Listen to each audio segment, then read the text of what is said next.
మంగళవారం జూలై 28, 1885. సమయం మధ్యాహ్నం 3 గంటలు కావస్తోంది. శ్రీరామకృష్ణులు బలరాం బోస్ ఇంటి అతిథుల గదిలో భక్తులతో పాటు కూర్చునున్నారు. వినోద్, రాఖాల్, చిన్న నరేంద్రుడు, మా తదితర భక్తులు అక్కడ ఉన్నారు. శ్రీరామకృష్ణులు నేటి ఉదయం బలరాం ఇంటికి విచ్చేసి భక్తులతో పాటు అక్కడే మధ్యాహ్న భోజనం చేశారు. బలరాం ఇంట్లో జగన్నాథస్వామికి నిత్య పూజలు జరుగుతాయి. జగన్నాథస్వామికి నివేదించబడిన కారణాన బలరాం ఇంట్లోని భోజనాన్ని పవిత్ర భోజనంగా శ్రీరామకృష్ణులు పరిగణిస్తారు. నందబోసు బాగ్బజార్లో వసిస్తున్న ఉన్నత కుటుంబానికి చెందిన వ్యక్తి. అతడి ఇంట్లో దేవీ దేవతల చిత్తరువులు అనేకం ఉన్నాయని నారాయణ తదితర భక్తులు శ్రీరామకృష్ణులకు తెలిపారు. ఆ చిత్తరువులను చూడగోరి శ్రీరామకృష్ణులు ఈరోజు మధ్యాహ్నం నందబోసు ఇంటికి వెళ్లనున్నారు. కుమార్తె మరణించిందన్న దుఃఖంతో కుమిలిపోతున్న ఒక బ్రాహ్మణ స్త్రీ ఇల్లు అక్కడికి దగ్గరలోనే ఉంది. ఆమె శ్రీరామకృష్ణుల పట్ల భక్తి ప్రపత్తులు కలిగి ఉంది. ఆయన్ని దర్శించే నిమిత్తం తరచూ దక్షిణేశ్వరం వస్తూ ఉంటుంది. తన ఇంటికి రమ్మని దీనంగా వేడుకొని ఉంది. ఆమె ప్రార్థనను మన్నించి శ్రీరామకృష్ణులు ఆమె ఇంటికి కూడా వెళ్లనున్నారు. తరువాత అక్కడి నుండి గణు తల్లి అనే భక్తురాలి ఇంటికి వెళ్లనున్నారు.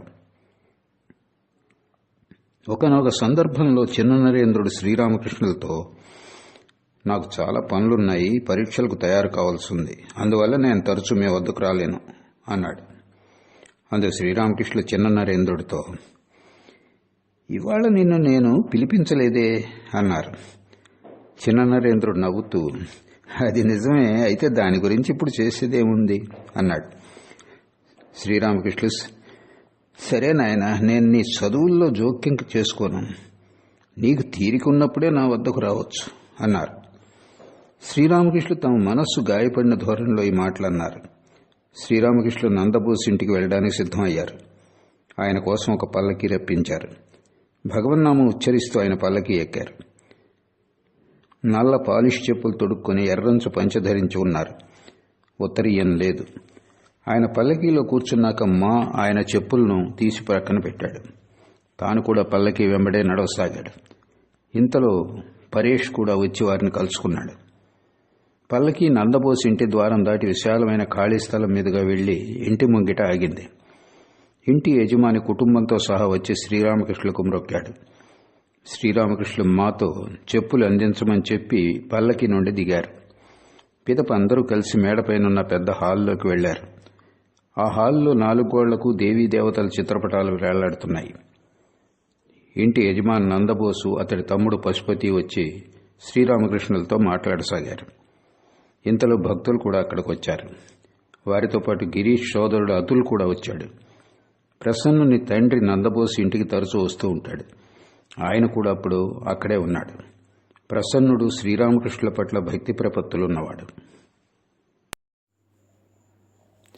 శ్రీరామకృష్ణుల చిత్రపటాలను చూడసాగారు. ఆయనతో పాటు భక్తులు కూడా చిత్రపటాలను చూస్తున్నారు. పశుపతి వారికి చిత్రపటాలను గురించి వివరిస్తున్నాడు. మొదటి చిత్రపటం చతుర్భుజ విష్ణువుది. దాన్ని చూడగానే శ్రీరామకృష్ణులు భావపారవస్యంలో మునిగిపోయారు. నిలబడి ఉన్న వ్యక్తి అలాగే కూర్చుండిపోయి కాసేపు అదే స్థితిలో ఉండిపోయారు. రెండవ చిత్రపటంలో భక్తవత్సలుడైన శ్రీరామచంద్రుడు హనుమంతుని శిరస్సుపై చేయి వేసి ఆశీర్వదిస్తున్నాడు. హనుమంతుడి దృష్టి శ్రీరాముడి పాదపద్మాలపై నిలిచి ఉంది. శ్రీరామకృష్ణులు ఈ చిత్రపటాన్ని చాలాసేపు చూస్తూ ఉండిపోయారు. భావపారవస్యంలో ఆహా ఆహా అన్నారు. మూడవ పటంలో వేణుగానలోలుడైన కృష్ణుడు పిల్లనగ్రోవి చేతపట్టుకొని కదంబవృక్షం క్రింద నిలబడి ఉన్నాడు. 4వ చిత్రపటంలో వామనుడు గొడుగు చేతపట్టుకుని బలిచక్రవర్తి యజ్ఞశాలకు పోతున్నాడు. వామన అంటూ శ్రీరామకృష్ణులు తదేకంగా వామనుడి వంక చూస్తూ ఉండిపోయారు. పిదప శ్రీరామకృష్ణులు నరసింహస్వామి పటం చూశారు. ఆ తరువాత బృందావనంలో గోపబాలులతో యమునా నదీ తీరాన ఆవులను మేపుతున్న కృష్ణుడి పటం. దాన్ని చూసి మా ఆహా ఎంత చక్కటి పటం అన్నాడు. తరువాత ధూమావతి, షోడశి, భువనేశ్వరి, తార, కాళీ పటాలున్నాయి. అవి చూసి శ్రీరామకృష్ణులు, ఇవన్నీ ఉగ్రమూర్తులు, ఇటువంటి వాటిని ఇంట్లో పెట్టుకోరాదు. ఇలాంటి మూర్తిని ఒకవేళ ఇంట్లో ఉంచినట్లయితే యథావిధిగా పూజాదులు నిర్వర్తించాలి. కానీ మీ అదృష్టం బాగుంది, అందుకే మీరు వాటిని అలాగే ఉంచుకోగలిగారు అన్నారు. అటుపైన అన్నపూర్ణాదేవి పటం. అది చూసి శ్రీరామకృష్ణులు పారవస్యంతో ఆహా ఎంత బాగుంది అన్నారు. అటు తర్వాత రాధాదేవి చిత్రపటం. నికుంజవనంలో ఆమె తన చెల్లెలతో పాటు సింహాసనంపై రాగాలాపం చేస్తోంది. శ్రీరామకృష్ణులు ఆ చిత్రాన్ని చాలాసేపు చూస్తూ ఉండిపోయారు. ఈ విధంగా చిత్రపటాలను చూసిన తర్వాత శ్రీరామకృష్ణులు ఇంటి యజమాని వద్దకు వెళ్ళి, ఈరోజు ఎంతో ఆనందంగా ఉంది. మీరు నిజమైన హిందువులు. ఆంగ్ల చిత్రాలు ఏవీ లేకుండా ఈ చిత్రాలను ఉంచారే, నాకు చాలా ఆశ్చర్యంగా ఉంది అన్నారు. నందబోస్ కూర్చుని ఉన్నాడు. శ్రీరామకృష్ణులతో, మీరు నిలబడే ఉన్నారే, రండి వచ్చి కూర్చోండి అన్నాడు. శ్రీరామకృష్ణులు కూర్చుని ఇలా అన్నారు, ఈ పటాలన్నీ బాగా పెద్దవి. ఆంగ్లేయుల పటాలు కూడా ఉన్నాయి అన్నాడు నందబోస్. శ్రీరామకృష్ణులు నవ్వుతూ, అయితే అవి ఎక్కువగా లేవుగా, మీకు ఆంగ్లేయుల పద్ధతులపై పెద్దగా మోజు లేనట్లే ఉంది అన్నారు. కేశవసేన్ నవవిధాన్ అనే చిత్రపటం గోడకు వేలాడుతోంది. శ్రీరామకృష్ణుల గృహస్థ భక్తుడైన సురేష్ మిత్ర ఆ చిత్రాన్ని వేయించాడు. అందులో శ్రీరామకృష్ణులు కేశవసేన్కు భిన్న మతస్థులు భిన్న మార్గాలను అనుసరించే ఒకే గమ్యాన్ని చేరుకుంటున్నారని చూపిస్తున్నారు. శ్రీరామకృష్ణులు, అదిగో సురేంద్రుడి పటం అన్నారు. ప్రసన్నుడి తండ్రి నవ్వుతూ, అందులో మీరు కూడా ఉన్నారు అన్నాడు. శ్రీరామకృష్ణులు నవ్వుతూ, దానిలో అన్నీ ఉన్నాయి, అది ఆధునిక భావం. ఇలా పలుకుతూ శ్రీరామకృష్ణులు హఠాత్తుగా భావపరవశులై జగజ్జననితో సంభాషించసాగారు. కాసేపటి తర్వాత త్రాగుబోతు వలె, నాకు స్పృహ తప్పలేదు అన్నారు. ఇంటివైపు దృష్టిని సారించి, ఇల్లు బాగా పెద్దదిగానే ఉంది, కానీ అందులో ఉన్నదేమిటి, ఇటుకలు కొయ్య మట్టే కదా అన్నారు.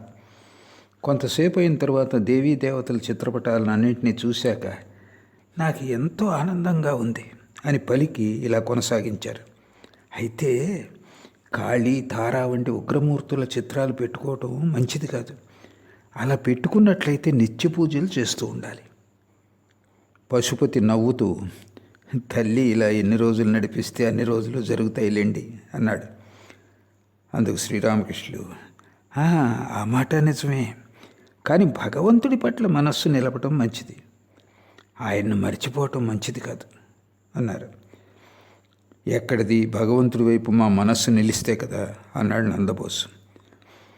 ఆయన కృపతో అది సాధ్యపడుతుంది అన్నారు శ్రీరామకృష్ణులు. కానీ ఆయన కృప కలగటం లేదే, ఆయనకు నిజంగానే తన కృపను ప్రసాదించే శక్తి ఉందా అని అడిగాడు నందబోస్. శ్రీరామకృష్ణులు నవ్వుతూ, అర్థమైంది, నీది పండితుల భావం, ఎవరు ఎలా కర్మలు చేస్తే అలా ఫలం అనుభవిస్తారు అనేటటువంటి భావం. ఇలాంటి భావాలను వదిలేయి భగవంతుడిని శరణు చూస్తే కర్మ క్షయమైపోతుంది. నేను పువ్వులు చేత పట్టుకుని అమ్మతో ఇలా అన్నాను, అమ్మ ఇదిగో నీ పాపం, ఇదిగో నీ పుణ్యం, రెండు నువ్వే తీసుకో, నాకు ఏదీ వద్దు, నాకు కేవలం శుద్ధ భక్తిని మాత్రం ప్రసాదించు.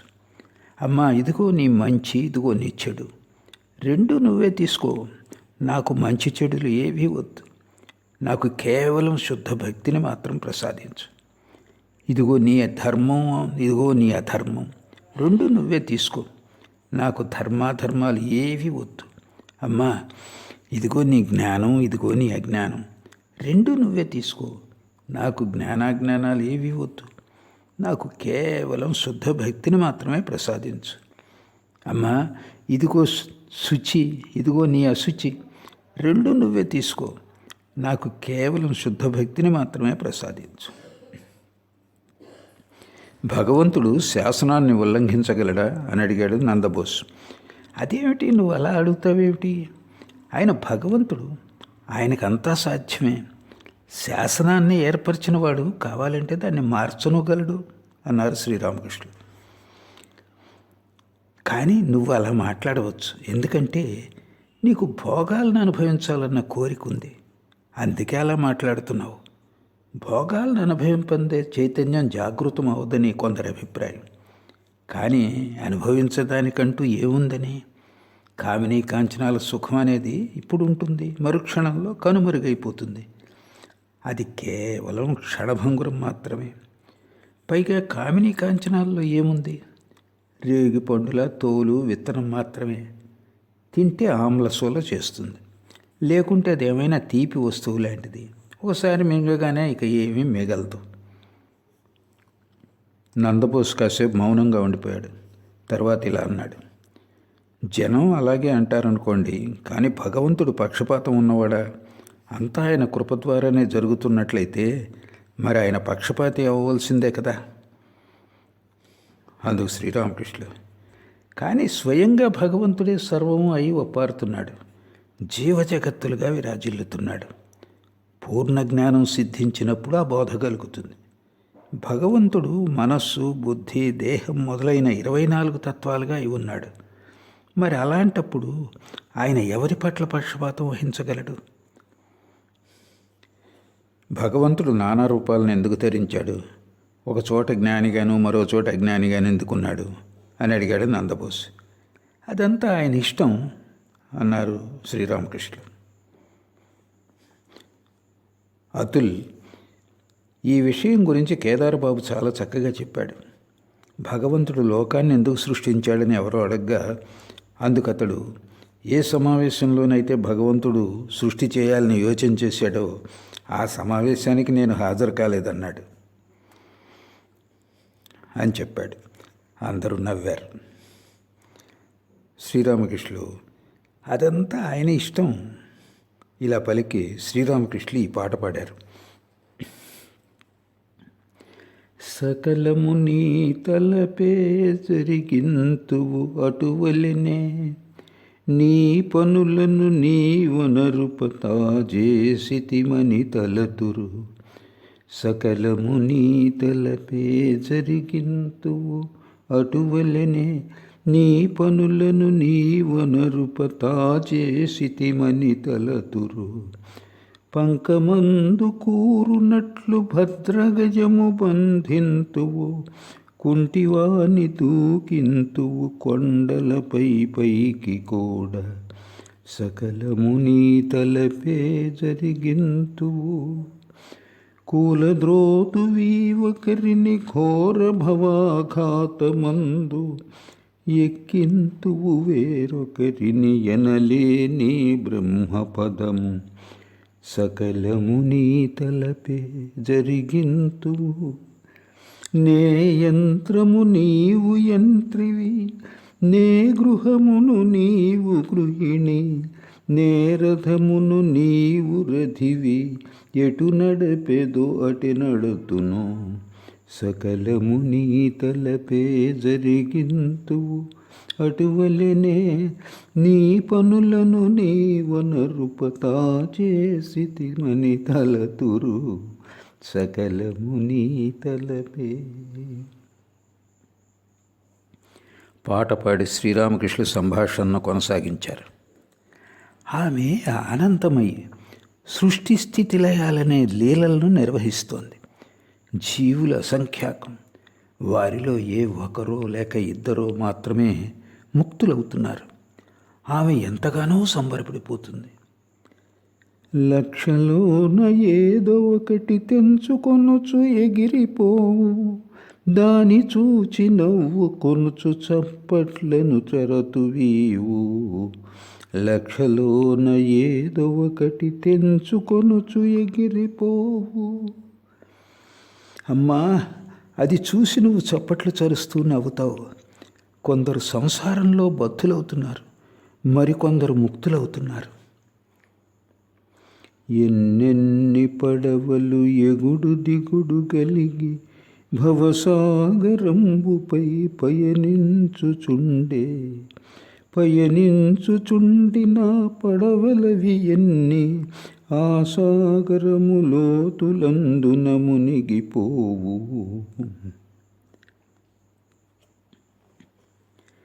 పిల్లికి చెలగాటం, ఎలుకకు ప్రాణ సంకటం. ఇదంతా ఆమె ఇష్టం, కానీ ఇందులో మా ప్రాణాలే పోతున్నాయి అన్నాడు నందబోస్. కానీ నువ్వు ఎవరివి? ఆమె సర్వం అయి ఉంది. ఆమెను తెలుసుకోనంతవరకే నేను నేను అంటూ ఉంటావు. అందరూ భగవంతుని సాక్షాత్కరించుకుంటారు, అందరూ ఉద్ధరింపబడతారు. కొందరికి పెందలకడనే భోజనం లభిస్తుంది, కొందరికి మధ్యాహ్న సమయంలో, మరికొందరికి సాయంకాలం లభిస్తుంది. కానీ ఎవరూ పస్తుండరు, అందరూ తమ నిజస్వరూపాన్ని తెలుసుకుంటారు అన్నారు శ్రీరామకృష్ణ. అవునండి, భగవంతుడే సమస్తం అయి ఉన్నాడని అనిపిస్తోంది అన్నాడు పశుపతి. అందుకు శ్రీరామకృష్ణులు, నేను ఎవరిని అంటూ ఈ నేనును అన్వేషించు. నేను అనేది ఎముకలా, లేక మాంసమా, లేక రక్తమా, లేక ప్రేవులా? నేనును వెతుకుతూ పోయినప్పుడు నువ్వును కనుగొంటావు. అంటే లోపల భగవంతుడి శక్తి కంటే వేరుగా మరేమీ లేదు. ఉన్నది నేను కాదు, ఆయనే. ఇలా అంటూ పశుపతితో, సిరి సంపదలు ఉన్నప్పటికీ నీకు మిడిసిపాట్లేదు. ఈ నేనును పూర్తిగా త్యజింపలేము. ఈ నేననేది వదిలేది కాదు. కాబట్టి ఆ వెధవను భగవంతుడి దాసుడిగా పడి ఉండనివ్వు. అందరూ నవ్వారు. నేను భగవంతుడి భక్తుడను, భగవంతుడి బిడ్డను, భగవంతుడి దాసుడును అనేటటువంటి అహం మంచిది. కామినీ కాంచనాల్లో అనురక్తమై ఉన్న నేను అపరిపక్వమైన నేను. అలాంటి నేనును పరిత్యజించాలి. అహంకారం గురించిన ఈ అద్భుత వ్యాఖ్యానం విని ఇంటి యజమానితో సహా అక్కడ ఉన్న వారందరూ నిశ్చేష్టులైపోయారు. శ్రీరామకృష్ణులు పశుపతితో, జ్ఞానికి 2 లక్షణాలు ఉన్నాయి. మొదటిది, అతడికి అహంకారం అనేది ఉండదు. రెండవది, శాంత స్వభావం కలిగి ఉంటాడు. నువ్వు ఈ 2 లక్షణాలను కలిగి ఉన్నావు అంటే నీ మీద భగవంతుడి అనుగ్రహం ఉందన్నమాట. అధిక సంపద భగవంతుణ్ణి మరిపింపజేస్తుంది. సంపద స్వభావమే అలాంటిది. యదుమల్లిక్కు బాగా సంపన్నుడయ్యాడు. అందుచేత ఈ నడుమ అతడు భగవద్ విషయాలు మాట్లాడటం లేదు. ప్రప్రథమంలో అతడు భగవత్ ప్రసంగాల్లో ఎంతో ఆనందం పొందేవాడు. కామినీ కాంచనాలు ఒక విధమైన మద్యం లాంటివి. మద్యపానం ఎక్కువగా చేస్తే చిన్నాన్న పెదనాన్న అన్న ఎరుక ఉండదు. వాళ్లను కూడా అనరాని మాటలు అంటాడు. త్రాగుబోతుకు పెద్ద చిన్న అనే వ్యత్యాసం కనపడదు. అవునండి, ఆ మాట నిజమే అన్నాడు నందబోస్. మహాశయ, స్పిరిచువలిజం, థియోసఫీ వీటిని గురించి మీ అభిప్రాయం ఏమిటి? సూర్యలోకం, చంద్రలోకం, నక్షత్రలోకం ఇవన్నీ నిజంగానే ఉన్నాయంటారా అని అడిగాడు పశుపతి. అందుకు శ్రీరామకృష్ణులు, ఏమో నాయన, అవన్నీ నాకు తెలియవు. వాటి గురించి అంతగా తలపగలు కొట్టుకోవటం ఎందుకు?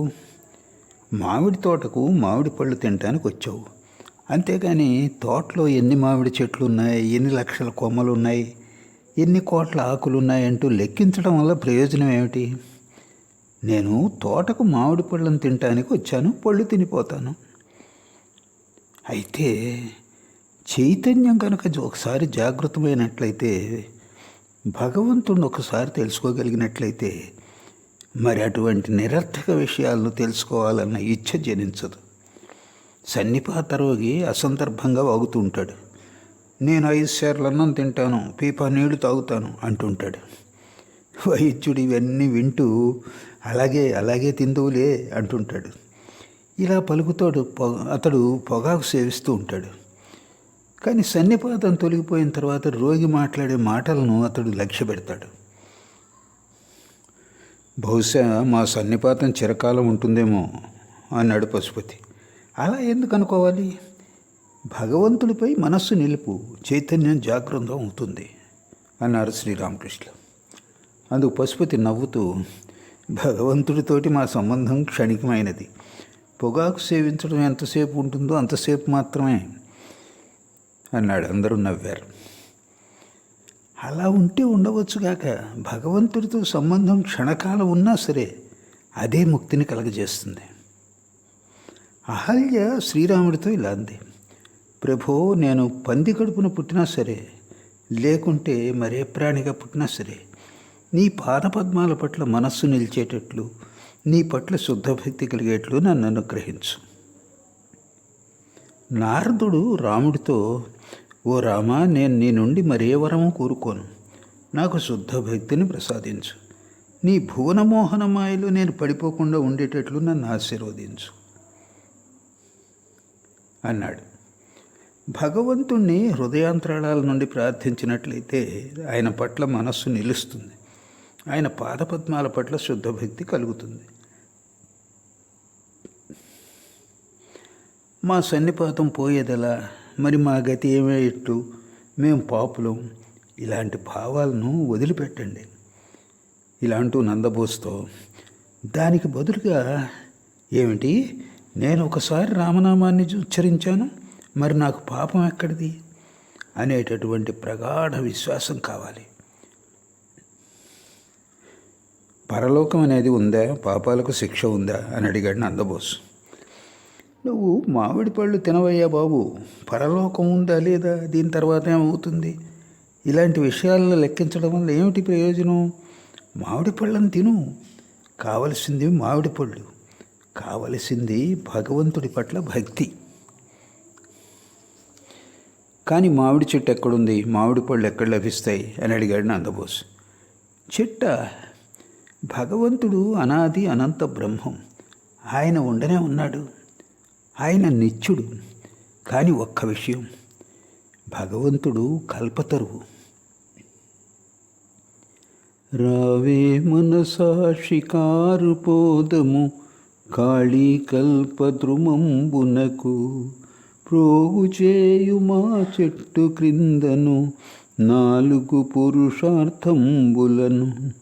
రావే మనసా షికారు పోదము కాళీ కల్పద్రుమంబునకు. కల్పతరువు వద్దకు వెళ్ళి ప్రార్థించాలి, అప్పుడే పళ్ళు లభిస్తాయి. పళ్ళు వృక్షం నుండి అప్పుడే నేల రాలుతాయి. అప్పుడు మనం పళ్ళను ప్రోగు చేసుకోవచ్చు. ధర్మార్థ కామ మోక్షాలనే 4 పళ్ళు. జ్ఞానులు మోక్షాన్ని కోరుకుంటారు, భక్తులు భక్తిని అంటే అహేతుక భక్తిని అపేక్షిస్తారు. వారు ధర్మార్థ కామాలను కోరుకోరు. నువ్వు పరలోకం గురించి అడిగావు కదా. భగవద్గీత ప్రకారం మనిషి మరణించేటప్పుడు దేన్నైతే ఆలోచిస్తాడో మరుజన్మలో అలాగే అవుతాడు. భరత మహారాజు మరణించేటప్పుడు జింక అని దుఃఖిస్తూ ప్రాణాలు వదిలాడు. అందుకే అతడు మరుజన్మలో జింకలా జన్మించవలసి వచ్చింది. కాబట్టి జపం, ధ్యానం, పూజ మొదలైనవి రాత్రింబవళ్ళు అభ్యసించాలి. అప్పుడే ఈ అభ్యాస ఫలంతో మరణకాలంలో భగవచ్చింతన సాధ్యపడుతుంది. ఈ విధంగా మరణం సంభవిస్తే ఆ వ్యక్తి భగవత్ స్వభావాన్ని పొందుతాడు. కేశవసేన్ కూడా నన్ను పరలోకం గురించి అడిగాడు. అందుకు నేను ఇలా వీటన్నిటి గురించి లెక్కలు కట్టడం వల్ల నీకేమిటి ప్రయోజనం అన్నాను. ఇంకా ఇలా చెప్పాను, భగవంతుణ్ణి ప్రాప్తించుకోనంత వరకు మళ్ళీ సంసారంలోకి రాకపోకలు సాగించాల్సిందే. కుమ్మరి మట్టితో చేసిన కుండలు, మూతలు ఎండబెడతాడు. పశువులు వాటిని తొక్కివేసినట్లయితే అతడు కాలిపోయిన వాటిని పారేస్తాడు. కానీ పచ్చిగా ఉన్న వాటిని మళ్ళీ మట్టిలో కలుపుతాడు. వాటిని సారిపై పెట్టి కొత్త కుండలను తయారు చేస్తాడు. ఇంతవరకు ఇంటి యజమాని శ్రీరామకృష్ణులకు ఉపాహారం సమర్పించే సూచనలు చూపలేదు. అందువల్ల శ్రీరామకృష్ణులే స్వయంగా నందబోస్తో ఇలా అన్నారు. ఇలా చూడు, నువ్వు తినటానికి ఏమైనా ఇవ్వాలి. నేను ఒకరోజు ఎదుమల్లికి తల్లితో, ఏమైనా తినడానికి ఇవ్వవమ్మా, లేకుంటే అది గృహస్థులకు అశుభం కలిగిస్తుంది అని చెప్పాను. నందబోసు మిఠాయిలు తెప్పించాడు. శ్రీరామకృష్ణులు వాటిని తినసాగారు. నందబోసు తదితరులు శ్రీరామకృష్ణుల వంక తదేకంగా చూస్తున్నారు. మిఠాయిలు తిన్న తర్వాత ఆయన చేతులు కడుక్కోవాలనుకున్నారు. అయితే మిఠాయిలు తీసుకువచ్చిన పళ్ళాన్ని తివాచీ మీద ఉంచారు. అందువల్ల ఆయన పళ్ళెంలో చేతులు కడుక్కోలేకపోయారు. పని మనిషి ఆయన చేతులు కడుక్కోవడానికి ఒక కంచు పాత్ర తీసుకువచ్చింది. కానీ శ్రీరామకృష్ణులు దాన్ని ఉపయోగించలేదు. ఎందుకంటే రజోగుణం గలవారు అలా చేస్తారు కాబట్టి. కంచుపాత్రం చూడగానే ఆయన పని మనిషితో, అది అక్కర్లేదు, దాన్ని తీసుకువెళ్ళిపో అన్నారు. ఇంటి యజమాని, ఇందులో చేతులు కడుక్కోండి అన్నాడు. శ్రీరామకృష్ణులు పరధ్యానంగా, ఏమిటి, చేతులు కడుక్కోవాలా అన్నారు. తర్వాత ఆయన దక్షిణపు వసారాలోకి వెళ్ళారు. చేతులు కడుక్కోవడానికి మాను నీళ్లు పోయమన్నారు. మా ఒక చెంబుతో నీళ్లు పోశాడు. చేతులు కడుక్కొని ఆయన తువ్వాలతో తుడుచుకున్నారు. గదికి తిరిగి వచ్చాక ఒక పళ్ళెంలో తాంబూలం తెచ్చి ఆయనకి ఇచ్చారు.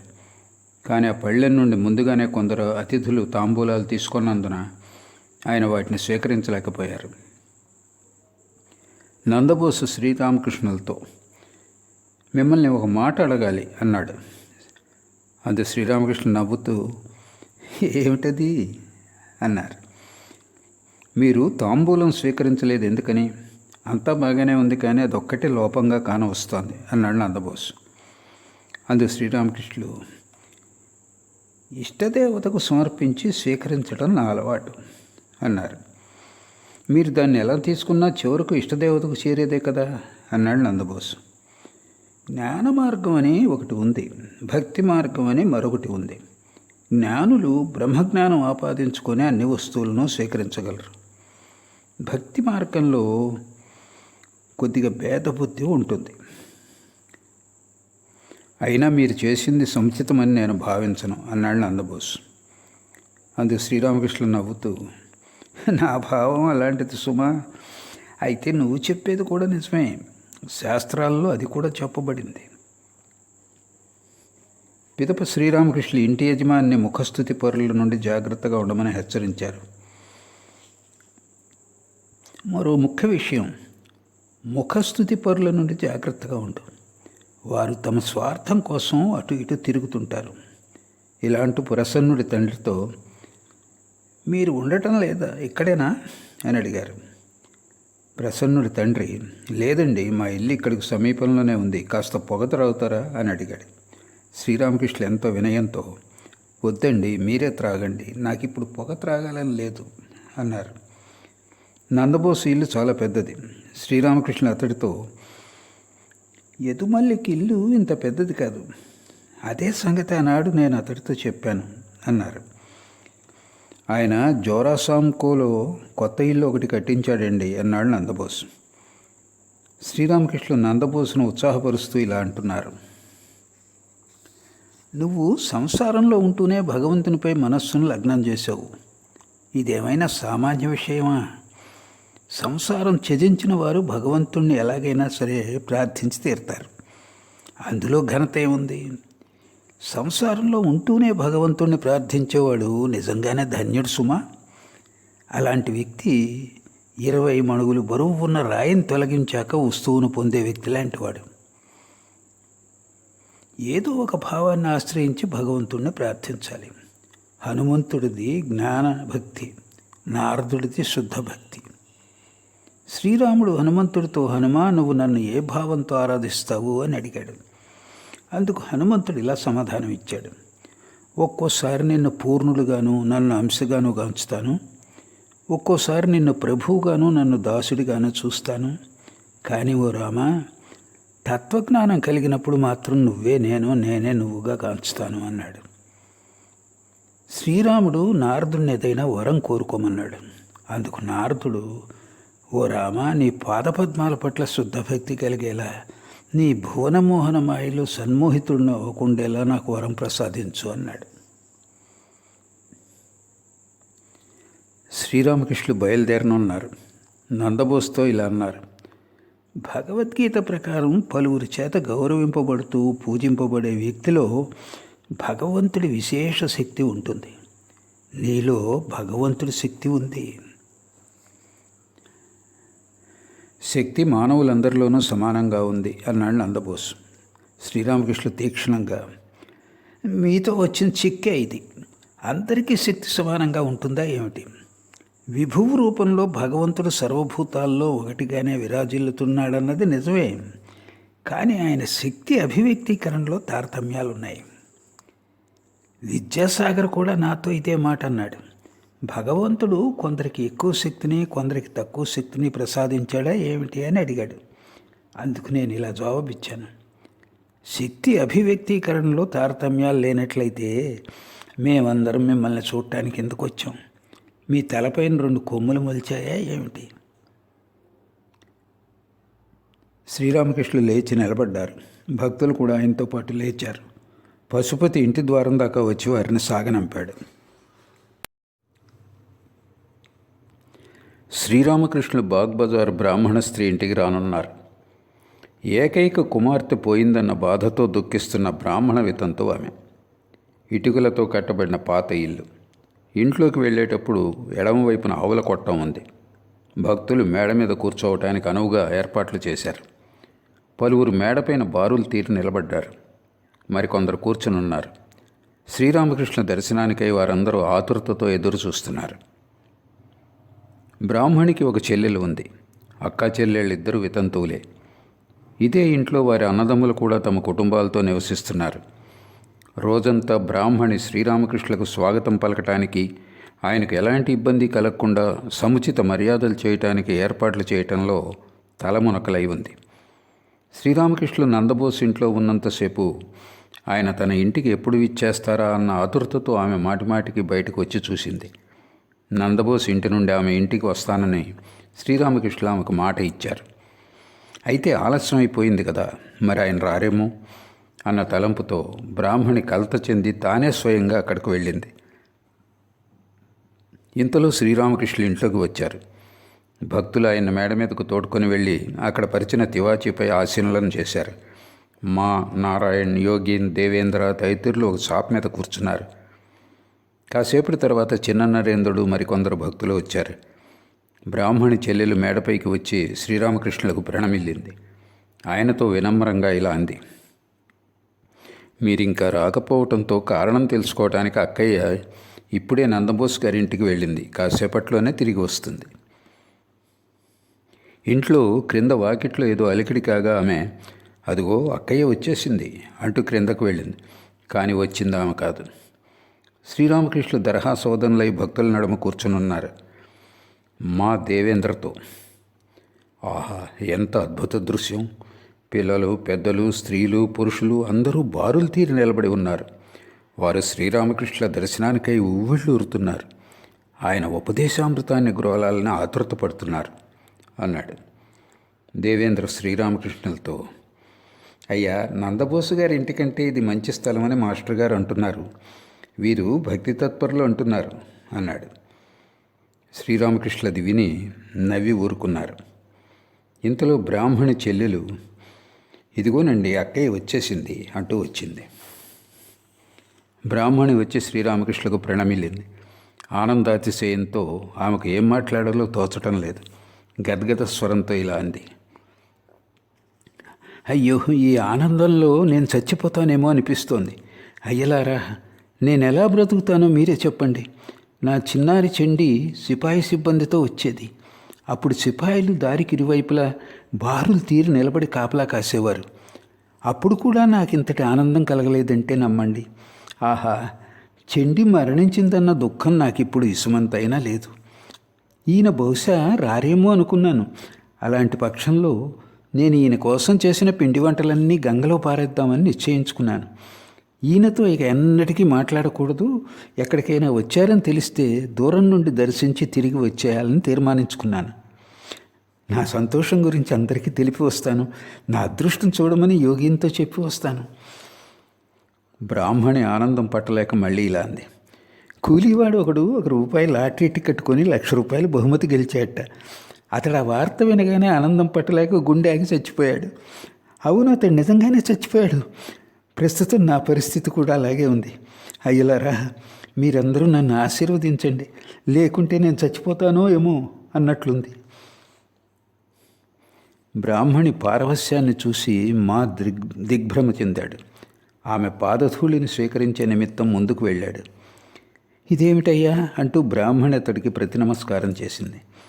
భక్తులను చూస్తూ బ్రాహ్మణి ఆనందంలో మైమర్చిపోతూ ఇలా అంది: మీరందరూ వచ్చినందుకు నాకు ఎంతో సంతోషంగా ఉంది. నేను చిన్న నరేంద్రుని కూడా పిలుచుకొచ్చాను. అతడు లేకుంటే మనల్ని నవ్వించడానికి ఎవరుంటారు? ఆమె ఈ విధంగా మాట్లాడుతూ ఉండగా ఆమె చెల్లెలు మేడపైకి వచ్చి, అక్కయ్య, కిందకు రావమ్మా. నువ్వు ఇక్కడ నిలబడి ఉంటే పని ఎలా సాగుతుంది? నువ్వు లేకుండా నేనే ఒంటరిగా పని చేసుకోగలనా అంది. కాసేపటి తర్వాత ఆమె ఎంతో భక్తిపూర్వకంగా శ్రీరామకృష్ణులను వేరే గదిలోకి తీసుకువెళ్ళి ఆయనకు మిఠాయిలు తినుబండారాలు సమర్పించింది. భక్తులకు మేడపైనే తినుబండారాలు పెట్టారు. రాత్రి సుమారు 8 గంటలకు శ్రీరామకృష్ణులు బయలుదేరారు. ఆయన ఇంటి గుమ్మం వద్దకు వచ్చాక బ్రాహ్మణి తన మరదల్ని, అమ్మాయి, వెంటనే వచ్చి పరమహంసల వారి పాదధూళి స్వీకరించు అంటూ ఎలుగెత్తి పిలిచింది. ఆమె మరదలు వచ్చి ఆయనకు ప్రణామం చేసింది. తరువాత బ్రాహ్మణి తమ్ముళ్లలో ఒకరు వచ్చి ఆయనకు ప్రణామం చేశాడు. అతన్ని పరిచయం చేస్తూ బ్రాహ్మణి, ఇతడు నా తమ్ముళ్లలో ఒకడు, ఒట్టి మూర్ఖుడు అందే. శ్రీరామకృష్ణులు, కాదు కాదు, వీరందరూ మంచివారే అన్నారు. ఒక వ్యక్తి దీపం పట్టుకొని వారికి దారి చూపిస్తున్నాడు. ఒక చోట వెలుతురు సరిగా లేదు. చిన్న నరేంద్రుడు అందరినీ నవ్వించడానికి గాను, ఏమయ్యా, దీపం చూపించు, అప్పుడే పని అయిపోయింది అనుకున్నావా అన్నాడు. అది విని అందరూ గొల్లును నవ్వారు. శ్రీరామకృష్ణులు ఆవుల కొట్టం వద్దకు వచ్చారు. బ్రాహ్మణి ఆయనతో, ఇది మా ఆవుల కొట్టం అండి అంది. శ్రీరామకృష్ణులు కొట్టం ఎదుట భక్త పరివేష్టితులై నిలబడ్డారు. ఆయనకు ప్రణమిల్లి పాదధూళి స్వీకరించాడు. శ్రీరామకృష్ణులు అక్కడి నుండి గణు తల్లి ఇంటికి వెళ్ళనున్నారు. సమయం రాత్రి 8:30 కావస్తోంది. బహుళ పాడ్యమి అయినందున ఆకాశం, ఇళ్ళు, వీధులు అన్నీ వెన్నెలలో తళతళలాడుతున్నాయి. శ్రీరామకృష్ణులు గణు తల్లి ఇంటి అతిథుల గదిలో భక్తులతో పాటు కూర్చునున్నారు. ఆ గదిని ఒక సంగీత బృందం వారు ఉపయోగించుకుంటున్నారు. కొందరు యువకులు మధ్య మధ్యలో వచ్చి శ్రీరామకృష్ణుల ప్రీత్యర్థం వాద్యాలు వాయిస్తున్నారు. ఆయన వెంట భక్తులు, బ్రాహ్మణి కూడా వచ్చి ఉన్నారు. ఆమె ఒకసారి ఇంటి లోపలికి వెళ్తుంది, మరోసారి అతిథుల గది వద్దకు వచ్చి నిలబడిపోతుంది. ఆ ప్రాంతానికి చెందిన పలువురు కుర్రాళ్ళు కిటికీలు ఎక్కి శ్రీరామకృష్ణులను తొంగి చూస్తున్నారు. గణు తల్లి ఇంటికి శ్రీరామకృష్ణులు వచ్చారన్న వార్త విని ఆ చుట్టుపక్కల ఇళ్లలోని ఆబాలకోపాలం ఆ మహాపురుషుణ్ణి దర్శించడానికి తండోపతండాలుగా వస్తున్నారు. కుర్రవాళ్ళు కిటికీలు ఎక్కడం చూసి చిన్న నరేంద్రుడు, ఏయ్, ఇక్కడేముంది, వెళ్ళండి, ఇళ్లకు వెళ్ళండి అంటూ గద్దించాడు. శ్రీరామకృష్ణులు అత్యంత వాత్సల్యంతో, ఉండనివ్వు నాయనా, ఉండనివ్వు అన్నారు. మధ్య మధ్యలో ఆయన హరి ఓం, హరి ఓం అంటున్నారు. గదిలో తివాచీ పరిచి ఉన్నారు. తివాచీపై ఆసనం వేసి శ్రీరామకృష్ణులను కూర్చోబెట్టారు. గాయకులకు అక్కడ చోటు చాలనందున ఆయన తమ ఆసనం దూరంగా లాక్కొని వారిని తివాచీపై కూర్చోమని చెప్పారు. ఆ యువకులు ఓ కేశవ బృందావనాంతర లతాని కుంజ వినోద విహార కేశవ అనే పాట పాడారు.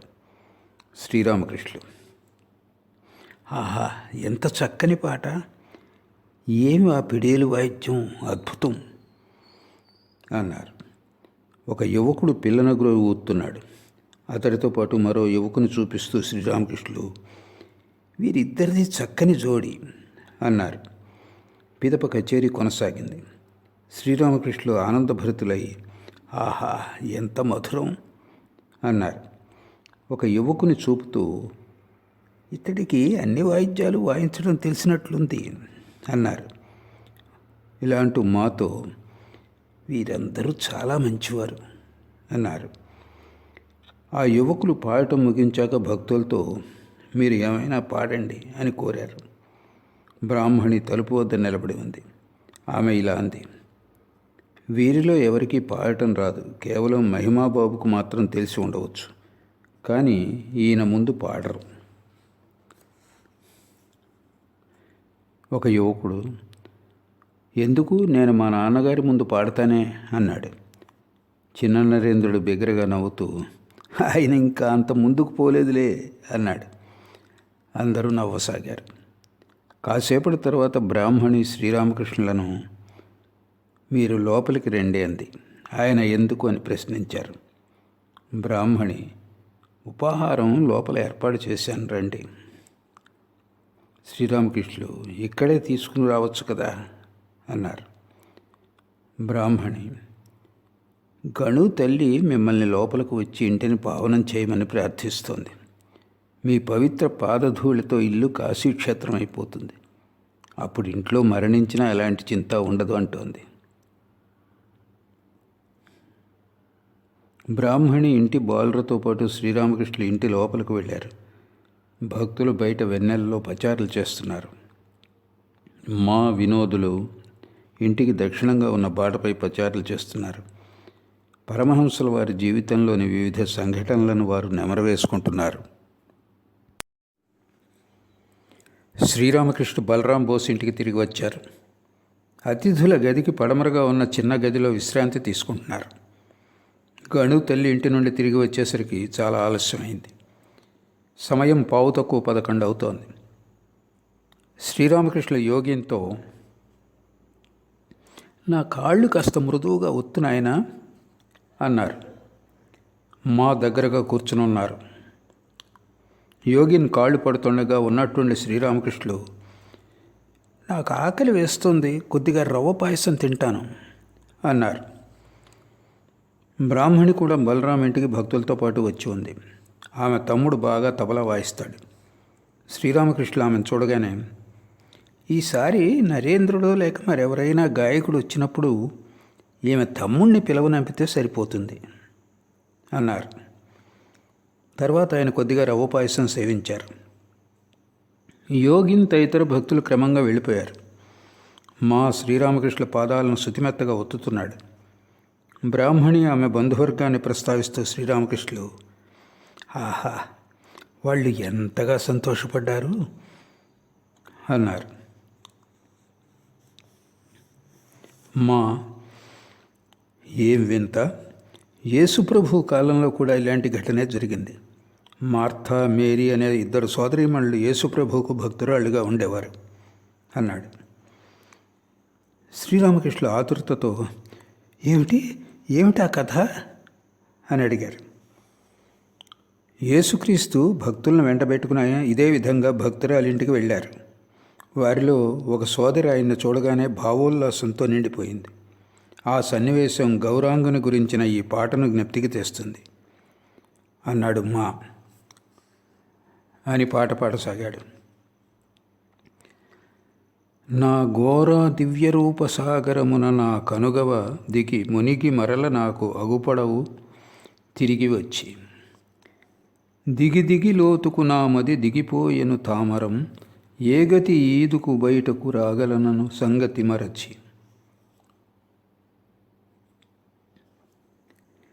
ఇంకొక సోదరి ఒంటరిగా యేసుప్రభు కోసం తినుబండారాలు తయారు చేస్తోంది. ఆమె యేసుప్రభు వద్దకు వచ్చి ఇలా ఫిర్యాదు చేసింది. ప్రభు, ఇది ఎంత అన్యాయమో చూడండి. నేను ఇక్కడ ఒక్కదాన్నే అన్నీ చేసుకుంటూ ఉన్నాను. అక్కేమో ఇక్కడ మీతో కూర్చునుంది. అప్పుడు యేసుప్రభు ఇలా అన్నాడు, మీ అక్క నిజంగానే ధన్యురాలమ్మా. మానవ జీవిత ఉద్దేశమైన భగవత్ ప్రేమను ఆమె సంపాదించింది. అది సరే, ఇంతంతా చూస్తే నీకేమనిపిస్తోంది అని అడిగారు శ్రీరామకృష్ణులు. యేసుక్రీస్తు, చైతన్యులు తమరు ఒక్కటేనని తోస్తోంది అన్నాడు మా. అవునవును, ఒక్కటే, నిజంగా ఒక్కటే. ఆయన చూస్తున్నావు కదా, ఇందులో ఏ విధంగా విరాజిల్లుతున్నాడో. ఇలా పలుకుతూ శ్రీరామకృష్ణులు తమ శరీరాన్ని వేలుతో చూపించారు. భగవంతుడే ఈ రూపంలో అవతరించాడు అన్నట్లుగా. మీరు ఆ రోజు అవతారతత్వాన్ని విపులంగా వర్ణించారు అన్నాడు మా. ఏం చెప్పాను అని అడిగారు శ్రీరామకృష్ణులు. దిగంతాల వరకు వ్యాపించి ఉన్న విశాల మైదానాన్ని ఊహించుకోమన్నారు. కానీ ఎదురుగా ఒక గోడ ఉన్నందున మైదానాన్ని చూడలేకపోతున్నాం. గోడలో గుండ్రని రంధ్రం ఒకటి ఉంది. ఆ రంధ్రం గుండా అనంత మైదానాన్ని కొంత చూడవచ్చు అన్నాడు మా. ఆ రంధ్రం ఏమిటో చెప్పు అని అడిగారు శ్రీరామకృష్ణులు. మీరే ఆ రంధ్రం. మీ ద్వారా సర్వము దర్శించవచ్చు. దిగ్దిగంతాలకు వ్యాపించిన ఆ మైదానాన్ని చూడవచ్చు అన్నాడు మా. ఈ మాటతో శ్రీరామకృష్ణులు అమితంగా సంతుష్టులయ్యారు. మా వీపు తడుతూ, నువ్వు దాన్ని బాగా అర్థం చేసుకున్నావు, మంచిది, చాలా మంచిది అన్నారు. దాన్ని అర్థం చేసుకోవటం చాలా కష్టం. పూర్ణ బ్రహ్మం ఒక మానవ దేహంలో ఎలా ఇముడుతుంది, దీన్ని అర్థం చేసుకోవటం చాలా కష్టం అన్నాడు మా. శ్రీరామకృష్ణులు ఈ విషయంగా ఓ పాట పాడారు. పిచ్చివాని వలెను తాను గడప గడప తిరుగును, బిచ్చగాని వలె తాను గడప గడప తిరుగును, అసలెవరో అతడెవరో అంతెవరికి అగుపడదు, పిచ్చివాని వలెను తాను గడప గడప తిరుగును. మీరు యేసుక్రీస్తు విషయం కూడా చెప్పారు అన్నాడు మా. ఏం చెప్పాను అని అడిగారు శ్రీరామకృష్ణులు. ఎదుమల్లి తోటలో యేసుప్రభు పటాన్ని చూసి మీరు భావసమాధిమగ్నులయ్యారు. అప్పుడు యేసుప్రభు పటం నుండి దిగి వచ్చి మీలో లీనమైపోవడం మీరు చూశారు అన్నాడు మా. శ్రీరామకృష్ణులు కాసేపు మౌనంగా ఉండిపోయి మళ్ళీ ఇలా అన్నారు.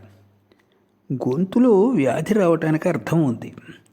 లేకుంటే నేను వెళ్ళిన చోటల్లా పాడి నాట్యం చేసి అందరి ముందు తేలికైపోయేవాడిని. తర్వాత ఆయన ద్విజుడి గురించి మాట్లాడసాగారు. ద్విజుడు రాలేదే అని అడిగారు. నేను రమ్మనే చెప్పానండి, అతడు వస్తానని చెప్పాడు, మరి ఎందుకు రాలేదో తెలియడం లేదన్నాడు మా. అతడికి నేనంటే అనురాగం. అది సరే, అతడు ఇక్కడికి చెందినవాడే కదా, ఏమంటావు? అవునండి, అలాగే అయి ఉండాలి. లేకుంటే అతడికి ఇంతటి అనురాగం ఎలా కలుగుతుంది అన్నాడు మా. శ్రీరామకృష్ణులు దోమతెర లోపల పడుకున్నారు. మా దోమతెర లోపల కూర్చుని విసనకర్రతో వీస్తున్నాడు. శ్రీరామకృష్ణులు అతడి వైపుకు తిరిగి భగవంతుడు మానవ రూపంలో అవతరించి వనర్చే లీలలను గురించి చెప్తున్నారు. పిదప మా యొక్క ఆధ్యాత్మిక మార్గం ఏమిటో అతడికి చెప్పారు. నీ మార్గం అదే. మొదట్లో నాకు కూడా భగవద్రూప దర్శనాలు అయ్యేవి కావు, చూస్తున్నావు కదా. ఇప్పుడు మళ్ళీ రూపదర్శనాలు తగ్గిపోతున్నాయి. లీలలన్నిటిలోకి నాకు నరలీల బాగా నచ్చుతుంది అన్నాడు మా. ఆ భావం ఉంటే చాలు, పైగా నన్ను చూస్తున్నావు కదా అన్నారు శ్రీరామకృష్ణులు. భగవంతుడు తమ రూపంలో అవతరించి నరలీల జరుపుతున్నారని శ్రీరామకృష్ణులు సూచిస్తున్నారా?